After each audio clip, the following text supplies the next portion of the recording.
The year is 48 C. A 15-year-old girl steps into the Palatine Palace. White silk clings to her body, myrtle leaves circle her golden hair. The Senate rises, the crowds roar. Emperor Claudius, now 50, his left leg dragging, his words catching in his throat, takes her small hand in his. His name is already legend. Hers will become something far different. Valeria Messalina, remember it. Rome tried not to. They expect her to save them. The blood from Caligula's assassination is barely wiped from the palace floors. 4 years of chaos, executions for sport, incest used as policy. A reign so deranged his own guards killed him in a tunnel beneath this palace. Rome is desperate for stability, virtue heirs. They present her as salvation.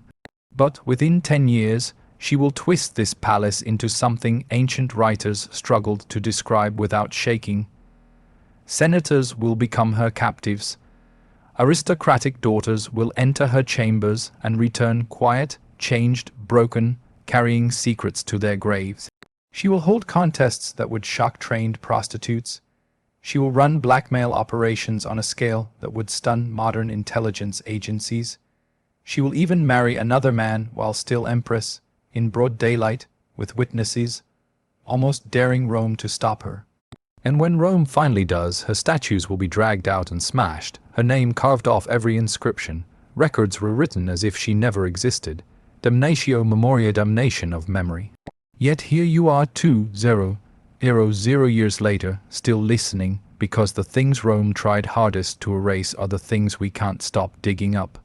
So ask yourself, what happens when corruption isn't a side effect of power, but the power itself?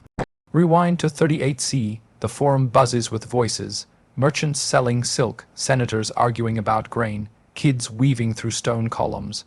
Rome looks untouchable, but the decay is already there. Tiberius died 2 years earlier, paranoid, hated, isolated on Capri. Then came Caligula, 4 years of madness, executions as party tricks, a horse named senator, noblemen forced to watch as he violated their wives at dinner. When the Praetorian Guard finally snapped on January 24, 41 C, 29 stab wounds ended his life. His wife died beside him, their baby daughter's skull smashed against a wall. Rome exhaled in relief, then immediately panicked. Who comes next? They find him hiding behind a curtain. Claudius, the stammering uncle. The family embarrassment with the limp and the drool, 50 years old, never wanted power, never thought he'd have it. The guard declares him emperor not because he's qualified, but because he's alive, and Rome needs someone wearing purple before the city tears itself apart. Claudius knows he's a placeholder. He needs legitimacy fast, an heir, a dynasty, a sign the gods haven't given up on Rome. So he marries Valeria Messalina, his third cousin, 15 years old, a bloodline tied to Aeneas himself. Beauty poets built careers describing pale skin, golden hair, features like marble. She's been trained for this taught virtue, modesty, the downcast eyes expected from a perfect Roman wife. On paper, she's flawless. The Senate approves, the people cheer. Rome thinks it has a future again, but no one asks the real question. What happens when you take a child and turn her into a goddess? When you put her in a palace where every door opens for her? Where senators bow, where her husband is twice her age and terrified of losing power, when her value is defined by her purity and her womb, when she's given unlimited access to power but told she must never use it. What happens when the gap between who she must pretend to be in public and who she wants to be in private becomes a canyon? Rome is about to find out. And if this moment doesn't convince you to stay and witness what happens when power collides with forbidden desire, you're missing the lesson ancient Rome tried and failed to hide, because what comes next isn't just scandal. It's a warning that empires often collapse from the bedroom, not the battlefield. Before we continue, if you're drawn to historical records your teachers avoided, hitting like and subscribe helps us keep digging up these stories. Now back to it. The first 2 years are perfect. Messalina gives Claudius a daughter, Claudia Octavia, then a son Britannicus, named after his father's victory in Britain. The Senate relaxes. The empire has heirs. She appears at ceremonies wrapped in modest fabric, head covered, eyes lowered, every movement designed to radiate virtue, the perfect Roman matron. In public, she fits every rule. In private, Rome divides its women into two types, the matrona and the meretrix. The wife and the courtesan, the sacred and the profane, one raises children, the other lives in the brothel where men toss aside civilization. The system works because these worlds never overlap. Messalina chooses to be both. The first rumor surfaces in 42 CE. A senator returns late from Ostia. Business kept him long. He stays in Rome for the night and on impulse wanders into the Suburra, Rome's red, light district. Narrow alleys, cheap wine, piss-soaked streets. He picks a room, pays, the woman enters, a dark wig, heavy coal, perfume too sweet, too rich. She turns, their eyes meet. He recognizes the Empress of Rome, not a look, alike, not hearsay, her, according to Tacitus. Yes, writing later, yes, biased, but well, connected. This wasn't a one-time thing. Messalina supposedly used the working name Lissa, and became a regular at a brothel run by a woman named Sila, not for money, not from need, for the thrill. Think about the psychology. Any client who didn't recognize her became a silent accessory. Anyone who did became someone she owned, who would dare report the Empress, to whom she wasn't breaking Roman double standards, she was weaponizing them, because Roman morality was performance. Senators kept mistresses. Generals visited brothels. Married men slept with slaves. Nobody cared, but women, especially noble women, were supposed to be marble statues, symbols, vessels. Messalina looked at that cage and walked right out. She'd return before sunrise, peel off the wig, wash away the perfume, dress in imperial silk, and stand at the morning sacrifice to Vesta, the goddess of chastity, with the same calm expression she wore the night before. But the brothel was only her testing ground. The real operation took place in the palace. Picture the banquets. Rome's elite sprawled on silk couches, golden plates stacked with roasted dormice glazed in honey. Wine flowing, senators chatting, generals bragging, all very refined, until Messalina gives a signal. Servants leave, doors shut, new guests enter, gladiators smelling of blood and sand, actors, foreign captives, sometimes the teenage sons of aristocrats summoned under false pretenses. What happens next? Ancient writers describe it with horrified fascination. Forced performances, degrading contests, senators paired with enemies and ordered to entertain her. Respectable married women pushed into roles that shocked them while their husbands watched helplessly. Refusal wasn't an option. One tribune said no. 3 days later, his body floated in the Tiber.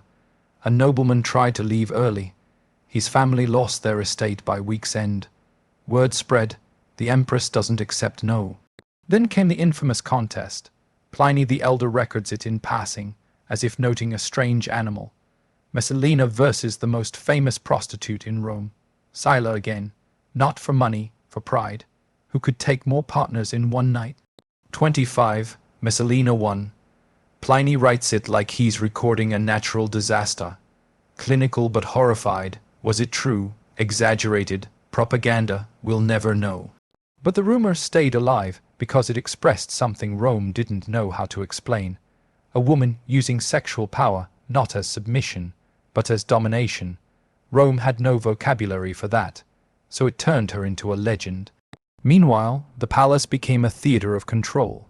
Senators arrived at dawn begging favors and left at midnight carrying shame they'd never speak of. Families sent daughters to the Empress and prayed they returned unwed. Most did, some didn't.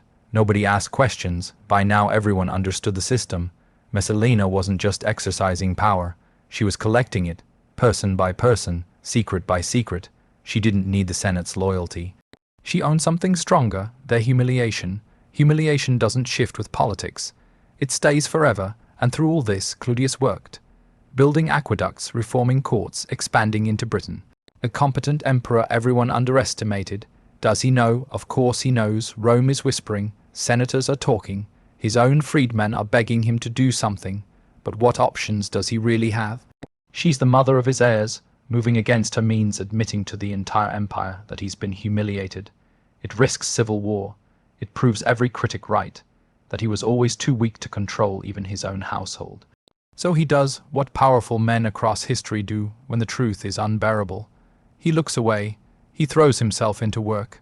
He pretends the infection isn't spreading, until 48 CE, 10 years after their wedding. The year everything falls apart, it's autumn. Claudius is in Ostia, overseeing Rome's grain supply. It's vital work. The city runs on Egyptian wheat, and any disruption means riots in the streets. He's doing his job, acting like the capable administrator Rome needs.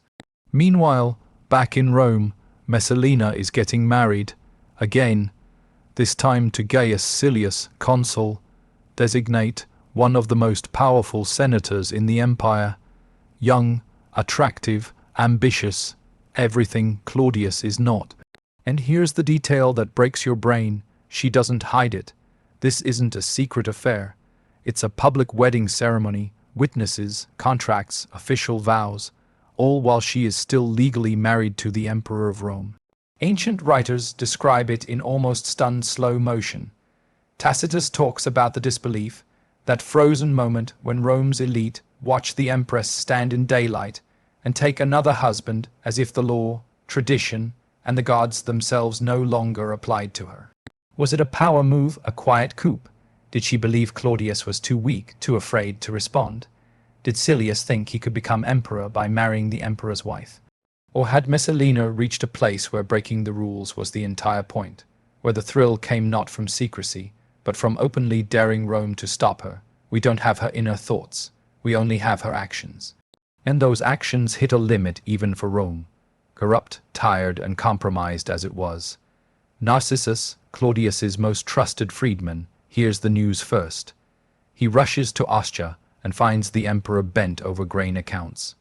Imagine that moment. How do you tell an emperor that his wife, his empress, just married another man? How do you make him believe it when it sounds like a bad joke? But more reports arrive. Senators confirm it. Witnesses speak up now that someone finally asks. Then comes the detail that makes denial impossible. The marriage contract was signed, legal, properly witnessed, undeniable. The nervous laughter dies. Picture Claudius's face, the emperor everyone mocked, the bookish uncle, the man who survived by being underestimated, now publicly, legally betrayed, while he was busy making sure Rome didn't starve. The anger that rises isn't wild. It's cold, final. He heads back to Rome with the Praetorian Guard at his side. They track Messalina to the gardens of Lucullus, a vast luxury estate on the edge of the city. Imported trees, endless fountains, the same place where she had hosted so many of her private revels. She's there with her mother, Lepida. The older woman is begging her to act, to run, to do anything. But Messalina seems paralyzed. Some sources claim she tried to write a plea for mercy. Others say she just stood there, unable to accept that it was over, that after a decade of bending Rome to her will, Rome had finally snapped back. The soldiers arrive. She recognizes them. She's seen them in the palace halls, maybe even summoned some of them to her parties. Now they have come for her. She drops to her knees. She begs. She offers everything she has left, her children, Octavia and Britannicus, 9 and 7, as hostages, as bargaining chips. Anything. The soldiers don't answer. Orders are orders. She reaches for a dagger. Maybe her mother's, maybe a guard's. Her hand shakes as she presses it to her own throat. She can't finish it. A tribune steps forward. His name was never recorded, but his action was. He takes the blade and drives it home. Valeria Messalina Augusta, Empress of Rome, dies at 25 years old, bleeding out on the grass where she once held senators in the palm of her hand. Claudius orders damnatio memoria, damnation of memory. Her statues are dragged through the streets and smashed. Her name is carved off every monument. Official records are edited like she never lived. The message is simple. She never happened, and yet 0 0 years later, we're here talking about her. You've just watched an empress fall, not to invasion, not to disease, but to the consequences of power without restraint. If stories like this remind you why history must be remembered and not erased, subscribe to Crimson Historians. Because the past never really stays buried, it echoes. The Roman Forum still stands, the Colosseum still pulls in millions, but the Palatine Hill where the emperors lived, where Messalina ruled, is mostly ruins now. Tourists stroll past cracked columns and half-collapsed walls, snapping photos, reading plaques about Augustus and Nero. Most of them have no idea they're walking through the same rooms where she held her secret revels. Claudius remarried within months to his own niece, Agrippina the Younger. She was smarter than Messalina, more strategic. She would eventually poison Claudius and place her son Nero on the throne, starting yet another spiral of chaos. Messalina's children met fates almost as grim as hers. Her daughter Octavia was forced to marry Nero, her stepbrother. Later, he had her executed on charges of adultery. She was 22, the same age her mother had been when most of her infamy began. Her son Britannicus was poisoned at 14, likely on Nero's orders to clear away any rival claim. He collapsed at a dinner party, dead before anyone could react. The Senate pretended Messalina never existed. But the soldiers remembered, the household staff remembered, the families who sent daughters to her villa and got back someone quieter, different, haunted. They remembered. Here's what lingers about her story. How much of what we think we know about Messalina is actually true. Our main sources, Tacitus, Suetonius, Juvenal, were all men writing decades after she died. All had their own agendas, their own political reasons to paint her as a monster. Roman propaganda followed a familiar script. When a woman threatened male power, she was branded sexually depraved. Cleopatra, Agrippina, Livia, Messalina, the pattern never changed. Does that mean Messalina was innocent? No, the marriage to Silius happened. Even her defenders admit that. The political corruption was real. The blackmail system existed. People died when they crossed her. But the brothel stories, the outrageous contests, the exact numbers, those details sit in the foggy space between fact and smear. We'll never know where truth ends and exaggeration begins. What we do know is this: at 15, she was married off to a man in his 50s. She was told her worth was in her purity and her ability to produce children. She was handed enormous influence with almost no honest guidance about how to handle it. No purpose beyond bearing heirs and looking virtuous. When she discovered she could feel powerful through breaking the rules, through control, through turning Rome's sexual double standards back on itself, the empire that shaped her then crushed her and spent 0 years calling her a monster. Stand in the ruins of the Palatine today and you feel something. Not ghost. Rome doesn't really do ghost stories that way, but a weight, the pressure of stories that wouldn't stay buried, even after the names were scraped off the stone.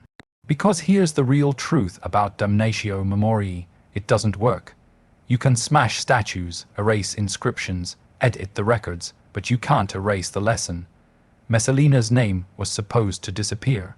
Instead, it became eternal, not because Rome wanted her remembered, but because truth, even twisted and half-lost, has a habit of clawing its way back up. Empires fall to invasion, plague, and economic collapse. But Rome shows us something slower and more dangerous. They can also rot from within. Messalina's story is not just about sex or scandal. It's about what happens when power becomes a sport, when shame becomes a weapon, when the people trusted to protect a system are too compromised to fix it. Every senator she humiliated stayed quiet. Every general she blackmailed stayed in line. Every witness to her revels became an accomplice, not because they loved her, but because they feared exposure. She didn't need legions to control powerful men. She only needed to know what they were afraid would come out. We like to think we're different now, that we've outgrown Rome's corruption, but look closely at modern empires, governments, big corporations. How many secrets are holding them together? How many people stay quiet because speaking up would destroy them? How much of what we call stability is just shared guilt. Messalina's ghost doesn't haunt the Palatine Hill. It haunts every palace, every boardroom, every government building where power and shame sleep in the same bed.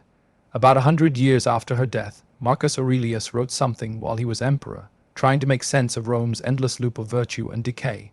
Look beneath the surface. Let neither the true nature nor the real value of a thing escape you. He was thinking about leaders like her, people whose public image gleamed while everything underneath rotted. But he might as well have been warning us, because the point isn't that Messalina was uniquely evil. The point is that Rome built the conditions for her. It married her off at 15, handed her power without purpose, then destroyed her when she used that power in ways that exposed their hypocrisy.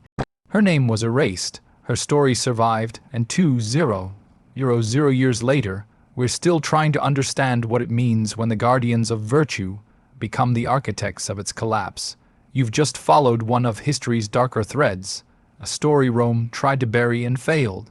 If accounts like this remind you how fragile empires are, how power twists in ways we'd rather ignore, then subscribe to Crimson Historians and help keep these stories breathing. Because the moment we forget lessons like this, that's the moment we start replaying them.